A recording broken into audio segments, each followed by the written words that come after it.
دوستو ہمارے چینل نعت عابد نیموی کو لائک اور سبسکرائب کر کے ہماری حوصلہ افزائی فرمائیں۔ حضرت مولانا عابد نیموی صاحب کو بلا رہا ہوں کہ چند منٹوں میں اپنی نصیحتانہ کلام پیش کر کے ہم سبوں کے دلوں کو منور فرما دیں۔ السلام علیکم ورحمۃ اللہ وبرکاتہ۔ دیکھیے جو حضرات ادھر ادھر ہو وہ جلد سے جلد مجلس میں آ جائے، چونکہ مجلس اب اختتام پر ہے، اب دعا ہونی ہے، اور جو حضرات یہاں پہ تھوڑی سی بھی اگر نیند میں ہو تو وہ جگ جائے۔ ایک مرتبہ آپ لوگ ثبوت دے دیں کہ میں جگا ہوا ہوں، کہتے سبحان اللہ۔ لگتا ہے مٹھائی کھانے کے لیے پورے طور سے بیدار ہو گئے۔ آئیے حضرات، تقریر تو آپ نے بہت ساری سن لی، تقریر مجھے کرنا نہیں ہے، 5 منٹ آپ سے بات کر دیں، کریں گے؟ میں کرے گا نا 5 منٹ بات؟ ہاں، کچھ پوچھوں گا آپ سے، آپ بتائیں گے، کچھ میں بتاؤں گا۔ الحمدللہ والصلاة علی نبی اما بعد، اعوذ باللہ من الشیطان الرجیم، بسم اللہ الرحمن الرحیم، اینما تکونوا یدرککم الموت ولو کنتم فی بروج مشیدہ، صدق اللہ العظیم۔ حضرات گرامی، ہم اور آپ جس مجلس میں بیٹھے ہیں، خوب اچھی طریقے سے ہم جان رہے ہیں کہ آج کی مجلس جس مجلس میں بیٹھے ہوئے ہیں اس کس نام سے موسوم ہے؟ 40واں 40واں کا نام سے۔ تھوڑی سی ایک بات بولتا ہوں، اگر اچھی لگے تو قبول کیجیے گا، بری لگ جائے تو مجھے جاتے وقت واپس کر دیجیے گا۔ کہ جب ہمارے والدین میں سے کوئی بھی جب باحیات ہوتے ہیں اور اس ماں باپ کے بہت ساری اولادیں ہوتی ہیں، 4 5 6، کسی کے 2، اس طرح سے، اور جب ماں باپ بوڑھے بوڑھی ہو جائیں، پھر جب ان کے کھانے کھلانے کی باری آئے، اتفاق سے چھوٹا بھائی کے حصے میں ماں باپ آ گئے، اور اتفاق ایسا ہے کہ چھوٹا بھائی کمزور پڑ گیا، غریب ہو گیا، اس کے پاس مال بھی نہیں۔ اب ہوتا کیا ہے کہ 4 5 اولاد جو مالدار ہے نا، اس سے اگر طلب کیا جائے کہ ماں کے لیے مدد کرو، ماں کو دو، باپ کا خرچ دو، چائے وائے کے لیے، تو وہ بچہ کیا کہتا ہے جانتے ہیں؟ مجھلا کہیں پہنے دیتا تب نے ہم دبو، اخرا کہیں ادھر تو تب نے دبو۔ اب دیکھیے یہاں پر یہ مسئلہ ہے، جب وہی ماں باپ اللہ کو پیارے ہو جائے تو یہ سب بھائی جو کہتا تھا منجلا کہ کہیں نے تب دبو، وہ بھائی اس بات کے لیے لڑتا ہے کہ پہلے 40واں ہم کرے، 4 ہم کرے۔ یہی بات پہلے اگر بولا ہوتا کہ ہم کھلے گئے، خرچہ ہم دے گئے، تو شاید کچھ دن اور زندہ رہ لیتے۔ بات صحیح ہے؟ تو میرے محترم دوستو یاد رکھیے، والدین کے ساتھ حسن سلوک آپ کریں گے تو ویسا ہی آپ کے ساتھ ہوگا۔ ایسی کوئی بات نہیں ہے کہ آپ نے والدین کے ساتھ اچھا نہیں کیا اور آپ کے ساتھ بہت اچھا ہونے والا ہے، ایسا نہیں ہے۔ جیسی کرنی ویسی بھرنی، نہ مانے تو کر کے دے، جنت بھی ہے دوزخ بھی ہے، نہ مانے تو مر کے دے۔ ارے پھر میری بھی عمر ہو جائے گی لمبی نا، لکھوا لیجئے گا کہ جیسا آپ اپنے والدین کے ساتھ کیے ہیں تو آپ کے بال بچے آپ کے ساتھ ویسا ہی کریں گے۔ آئیے، زیادہ تقریر مجھے کرنا نہیں ہے، تھوڑی سی ناصحانہ بات کرنی تھی۔ آئیے، اللہ رب العزت نے قرآن پاک میں ارشاد فرمایا، ان اللہ عنده علم الساعة وينزل الغیث ويعلم ما في الارحام وما تدری نفس ماذا تکسب غدا وما تدری نفس بأي ارض تموت ان اللہ علیم۔ اب دیکھیے، آئیے اسی ذیل میں ایک واقعہ سنا تھا، چھوٹا سا، شاید 1 منٹ میں ختم ہو جائے۔ حضرت امام مالک رحمت اللہ علیہ کا نام آپ لوگوں نے سنا ہوگا۔ کتنے امام ہیں؟ 4 امام ہیں۔ 4 امام کا نام نہیں بھی جانتے ہو تو یاد کر لیجیے، امام صاحب کو پوچھ کے، ہے نا؟ تو انہیں 4 اماموں میں سے ایک امام ہے حضرت امام مالک رحمت اللہ علیہ، اور حضرت امام مالک رحمت اللہ علیہ کو یہ شرف حاصل تھا کہ وہ مدینہ منورہ میں ایک چبوترے پر حدیث کا درس دیا کرتے تھے، لیکن جب وہ مدینہ میں رہ کر کے حدیث کا درس دیتے تھے تو ان کو مدینہ سے بہت زیادہ محبت ہو گئی۔ بولیے نا بھائی، مدینہ سے بہت زیادہ، جب ہم کو کوڑھا میں رہ کر کے مدینہ سے محبت ہو سکتی ہے تو ان کو مدینہ میں بیٹھے بیٹھے مدینہ سے محبت نہ ہوگی؟ ہاں، یہاں تو دیکھتے ہیں ایسے ایسے عاشق ہیں کہ ادھر ڈھونڈتی ہے ادھر ادھر ڈھونڈتی ہے کہ ادھر ڈھونڈتی ہے ادھر ڈھونڈتی ہے مدینہ کو میری نظر ڈھونڈتی ہے مدینہ کو میری نظر ڈھونڈتی ہے. یہاں سے میری نظر ڈھونڈ رہی ہے لیکن وہاں ان کے نظر کے سامنے مدینہ ہے اور اسی مدینے میں وہ حدیث کا درس دے رہے ہیں. ان کی خواہش تھی کہ اللہ جب بھی میری موت ہو تو مدینے میں ہوگا. یہاں ہم لوگ سوچتے ہیں کہ میری موت مدینے میں ہو تو وہ مدینہ میں رہ کر کے یہ اللہ سے دعا کرتے تھے کہ اللہ میری موت جب بھی ہو تو مدینے میں ہو. اور مدینے میں مرنے کے لیے مرنے کی خواہش کی وجہ سے وہ مکہ حج کرنے نہیں جاتے تھے. اب بتائیے یہ کوئی بات ہوئی؟ یہ کوئی بات ہوئی؟ کیوں نہیں جاتے تھے؟ تو ڈر اس بات کا تھا کہ کوئی ٹھکانا نہیں, کہیں حج کرنے گئے وہیں مر گئے تو دفن تو وہیں ہونا پڑے گا اور میری خواہش ہے کہ میں یہاں دفن کیا جاؤں مدینے میں. بتائیے عشق دیکھ رہے, عشق نے حج سے بھی روک دیا, عشق نے دیدار کعبہ سے بھی روک دیا. یہ سوچ رہے تو یہ دل میں سوچ رہے تھے کہ اللہ تعالیٰ چلیے کم از کم ہم کو لیکن حج بھی تو کرنا ہے, قریب میں رہ کر کے حج نہیں کرے تو اللہ تعالیٰ پھر یہ پوچھ ہو جائے گی. تو اللہ تعالیٰ کم سے کم خواب میں ہم کو بتا دیجئے کہ میری عمر کتنی باقی ہے تاکہ ہم اطمینان سے حج کرائیں. اطمینان سے آپ بتائیے, ایک سوال بھی تگڑا ہے نا. اللہ تعالیٰ ہم کو خواب میں بتا دیجئے کہ میری عمر کتنی باقی ہے. اب ہوا اتفاق ایسا کہ حضرت امام مالک رحمۃ اللہ علیہ سوئے تو خواب میں اللہ رب العزت تشریف لائے. کون؟ اللہ کو انہوں نے خواب میں دیکھا. اللہ کو خواب میں دیکھا تو فوراً موقع کو غنیمت سمجھ کے کہا کہ اللہ تعالیٰ اب تو بتا دیجئے کہ میری عمر کتنی باقی ہے. تو اللہ تعالیٰ نے ایسے اشارہ فرمایا گا. اب کہیے کہ امام صاحب مولانا صاحب قرآن میں تو کہیں نہیں دیکھے گا اللہ تعالیٰ کا ہاتھ ہے. ہاں لیکن تذکرہ ہے. لیکن اللہ تعالیٰ کا ہاتھ کیسا ہوگا؟ ایسا ہی ہوگا. یہ نہیں, اللہ کا ہاتھ کیسا ہوگا اسی کو پتا. اللہ کا ہاتھ کیسا ہوگا اسی کو پتا. بہرحال اللہ نے ایسا اشارہ فرمایا, ان کی آنکھ کھل گئی. ان کی آنکھ. اب تو اور مسئلہ پھنس گیا. مسئلہ پھنس نہیں گیا. ایسے کیا اب 5 منٹ میں مریں گے کہ 5 گھنٹہ میں مریں گے کہ 5 ہفتہ میں مریں گے کہ 5 مہینہ میں مریں گے کہ 5 سال میں مریں گے کہ 5000 سال میں مریں گے, کچھ پتہ ہی نہیں ہے. اگر آپ کچھ ڈیٹیلس معلوم ہی نہیں ہوا اب کیا ہوگا؟ اب یہ چکر میں پھنسے. ہاں چلو خواب کی تعبیر کسی معبر سے پوچھا جائے کہ خواب کی تعبیر کیا ہے.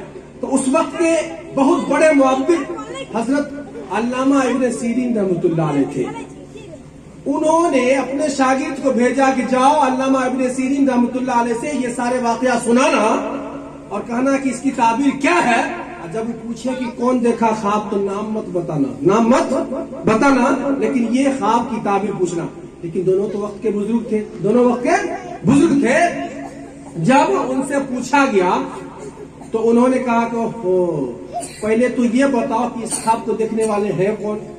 کہا کہ انہوں نے منع کیا. کہا بہرحال منع تو کر دیے لیکن ہم سمجھ گئے کہ اس خواب کو امام مالک کے علاوہ کوئی دیکھ ہی نہیں سکتا. اب جاؤ پوچھ کر کے آؤ. تو انہوں نے ایسا ایسا کہا کہ کیا آپ ہیں, نام بتا دیں. نام بتائیں گے تب ہم خواب کی تعبیر بتائیں گے. بہرحال اجازت مل گئی, نام بتایا گیا. انہوں نے خواب کی تعبیر بتائی. ہم نے جو قرآن کریم کا آیت تلاوت کی ہے, اللہ نے ایسا اشارہ فرمایا. کتنا ہے یہ؟ 5. کتنا ہے؟ یاد کر لیجیے, تقریر نہیں بات چیت کر رہا ہوں. کتنا ہے؟ 5. اتنے میں تو آنکھ کھل گئی. اب اس کا چکر پھنس گیا نا. تو خواب کی تعبیر آئی, ان اللہ عنده علم الساعة وينزل الغيث ويعلم ما في الارحام وما تدري نفس ماذا تكسب غدا وما تدري نفس بأي ارض تموت. علامہ ابن سیرین رحمۃ اللہ نے فرمایا کہ اللہ نے جو ایسا 5 اشارہ فرمایا, 5 انگلی کا اشارہ, اس سے مراد قرآن کریم کی وہ 5 آیتیں ہیں کہ ان اللہ عنده علم الساعة, قیامت کب آئے گی اس کی خبر خدا ہی کو ہے. وَيُنَزِّلُ الْغَيْثَ, بارش کب ہوگی اس کی خبر خدا ہی کو ہے. کل کون کیا کھائے گا اس کی خبر خدا ہی کو ہے. ماں کے پیٹ میں بیٹا یا بیٹی کیا ہونے والا ہے, ہجرا ہے یا صحیح سالم ہے, اس کی خبر خدا ہی کو ہے. اور کون کب مرے گا اس کی خبر. بات صاف ہو گئی. تو میرے محترم دوستو یاد رکھیے, تقریر کا وقت نہیں ہے, بھوک لگ گئی ہوگی, مجھے بھی بھوک لگی ہوئی ہے, اس لیے آپ کو سنتے سنتے ہم کو گاتے گاتے. تو آئیے حضرات, یہ موت ایک ایسی سچائی ہے جس سے بچنا شاید مشکل ہے نا. کتنوں کچھ کر لیں گے تو بچیں گے. کتنوں حکیم صاحب کو, پورے حکیم کو بلا لیں, ایک کے آدمی کو کوڑھا میں دیکھتے رہے, اس کا دیکھ بھال کرتے رہے تو وہ زندہ ہی رہے گا, مرے گا نا.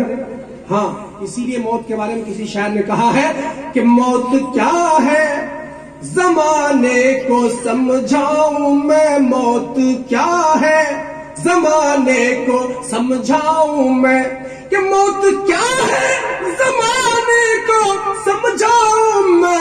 ایک مسافر کو رستے میں نیند آ گئی, ایک مسافر کو رستے میں نیند آ گئی. کہاں تھا؟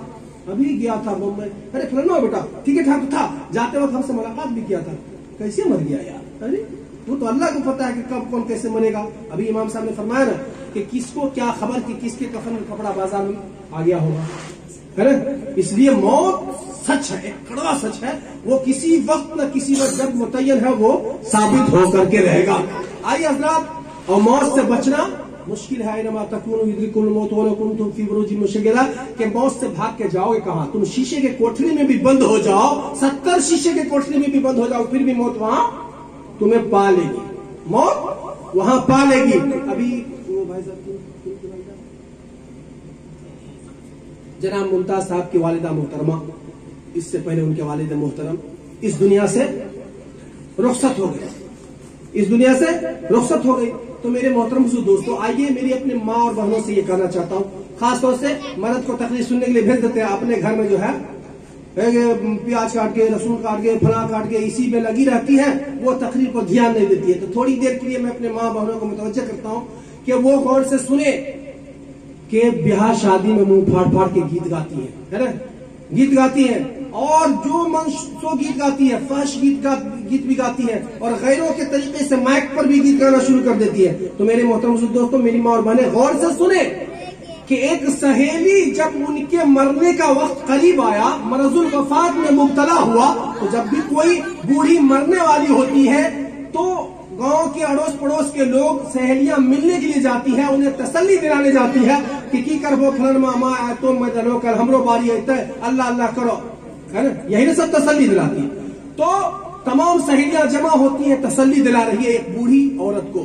تو مرنے والی بوڑھی عورت, اس نے اپنے لیے دنیا کو کیا, دنیا کو میکے اور آخرت کو سسرال بنایا. دنیا میں چونکہ کم دن رہنا, عورتیں میکے میں کم دن رہتی ہے اور سسرال میں پوری زندگی رہتی ہے, اس لیے اس عورت نے دنیا کو میکے اور آخرت کو سسرال بناتے ہوئے تمام سہیلیوں کی نصیحت سننے کے بعد وہ کہتی ہے سہیلیوں سے کہ سہیلی تو نے تو اپنی نصیحت کر دی, لے میری بھی نصیحت سن لے, لے میری بھی نصیحت سن لے, اور یاد رکھ کہ مرتے دم تک اسے گٹھری میں باندھ کے رکھ لینا. کہا ٹھیک ہے. اس مرنے والی عورت نے اپنی سہیلیوں سے نصیحت کیا کہ آج میکے سسرال دلہن چلی, آج میکے سسرال دلہن چلی, سنگ سکینہ کوئی سہیلی چلی, سنگ سکینہ کوئی سہیلی چلی. میری ماں بہنیں غور سے سنیں گے کہ آج میکے سسرال دلہن چلی, آج میکے سسرال دلہن چلی, سنگ سکینہ کوئی سہیلی چلی, سنگ سکینہ کوئی سہیلی چلی. اور آگے شعر دیکھیے گا, کہتی ہے کہ وہ زیور, کون زیور, جس زیور کو ماں باپ نے دیا تھا کہ شوہر کے نزدیک بہترین خوبصورت بن کر کے آنا اور شوہر کو ہنسا دینا, شوہر کو راضی کر لینا.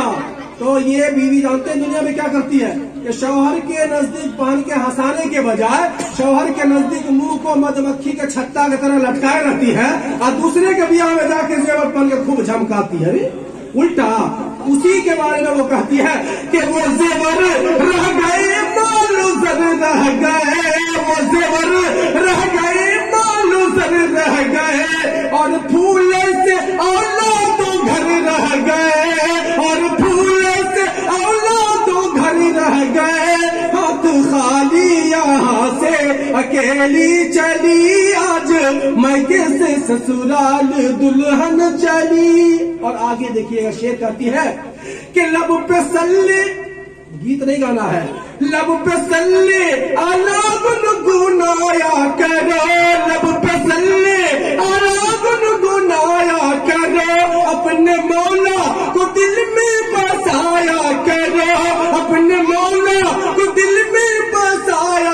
کرو یہ بتاتے ہوئے البیلی چلی آج میکے سے سسرال دلہن چلی آج میکے سے سسرال دلہن چلی آج میکے سے سسرال دلہن چلی سنگ سکینہ کوئی سہیلی چلی آج میکے سے دلہن اکیلی چلی. تو حضرات یہ دنیا ہے, یہ دنیا دل لگانے کی جگہ نہیں ہے, یہ دنیا بس ضرورت کے لیے ہے. جتنی اللہ نے مقدر رکھا ہے وہ ہر حال میں آپ تک پہنچ جائے گی. دنیا جتنی اللہ نے تقدیر میں لکھ دیا ہے وہ آپ تک پہنچے گی, اس کے پیچھے پڑنا نہیں ہے. دنیا تو ہمارے پیچھے پڑ کے ہمارے قدموں میں آئے گی جتنا اللہ نے ہمارے مقدر کر دیا ہے, لیکن اس کا الٹا ہے کہ ہم دنیا کے پیچھے پڑ جاتے ہیں. آئیے کسی شاعر نے کہا ہے, وقت کم ہے شارٹ میں بولتا ہوں, کسی شاعر نے کہا ہے کہ دنیا کی رٹ چھوڑ مسلمان دنیا کی رٹ چھوڑ, ارے دنیا کی رٹ چھوڑ مسلمان دنیا کی رٹ چھوڑ, ارے دنیا دنیا کیوں کرتا ہے, دنیا دنیا کیوں کرتا ہے رب سے ناتا جوڑ, دنیا کی رٹ چھوڑ مسلمان دنیا کی رٹ چھوڑ دیں گے انشاءاللہ, اللہ سے رشتہ جوڑ لیں گے, ماں باپ کی خدمت کریں گے, 5 وقت کی نماز پابندی سے پڑھیں گے, اپنے بھائی کا حق دلائیں گے, بچیں گے اس سے. اللہ تعالیٰ تمام برائیوں سے ہم سبوں کی حفاظت کرے اور تمام اچھائیوں پر عمل کرنا ہم سبوں کے لیے آسان فرما دے. اب امام صاحب کا درخواست ہے, امام صاحب تشریف لائے, دعا فرما دیں.